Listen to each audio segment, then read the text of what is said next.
जब भी देश में या अंतर्राष्ट्रीय तौर पर कोई भी समस्या आती है तो सरकार और उसके लोग जो है नेहरू जी को घसीट कर ले आते हैं। आज ये तर्क दिया जा रहा है कि नेहरू जी ने अगर नेपाल का विलय भारत में करा लिया होता तो आज जो समस्या हो रही है वो होती नहीं। दो बातें एक साथ नहीं चल सकती। या तो आप चाहते हैं कि भारत एक साम्राज्यवादी ताकत की तरह व्यवहार करे, या फिर भारत अपने नैतिक ऊंचाई पर खड़ा रहे और गैर साम्राज्यवादी मूल्यों को अपहोल्ड करे, उसका पालन करे। भारत खुद लगातार 200 साल तक उपनिवेश रहा। हमारी आजादी की लड़ाई ने एशिया और अफ्रीका जैसे देशों को प्रेरित किया। ये जब देश स्वतंत्र हुए तो उसने भारत को दोस्त माना। यह विश्वसनीयता नेहरू जी के फैसलों से आई, ना कि पड़ोसियों को हड़पने से। नेहरू जी ने गुट निरपेक्ष आंदोलन नैम की नींव रखी। उन्होंने उपनिवेशवाद से मुक्त देशों को कोल्ड वॉर की राजनीति से दूर रखा। संयुक्त राष्ट्र के मंच से निरस्तीकरण की आवाज उठाई। दक्षिण अफ्रीका में रंगभेद का विरोध किया और कोरिया, फिलिस्तीन और सुएज संकट जैसे मुद्दों पर मध्यस्थता की।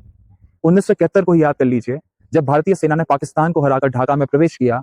भारत ने बांग्लादेश को अपने में नहीं मिलाया, बल्कि एक नए स्वतंत्र राज्य का स्थापन हुआ।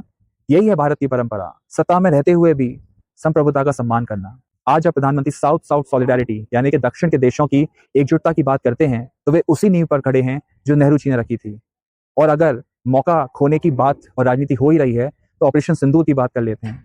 भारत ने पाकिस्तान की एयर डिफेंस को पूरी तरह से नष्ट कर दिया था। पीओके का भारत में विलय करने का इससे अच्छा मौका नहीं था। कुछ टीवी चैनलों ने तो शहरों पर कब्जा भी कर लिया, लेकिन अचानक युद्ध विराम हो गया। ये युद्ध विराम की घोषणा भारत सरकार ने नहीं की थी, बल्कि वॉशिंगटन से आई थी। विदेश मंत्रालय ने अपनी प्रेस कॉन्फ्रेंस में वही दोहराया जो अमेरिका के लोग जेडी वांस और मार्को रूबियो कह रहे थे। तो बताइए, असल में मौका किसने खोया? नेहरू जी ने 1950 के दशक में, या प्रधानमंत्री मोदी ने 2025 में?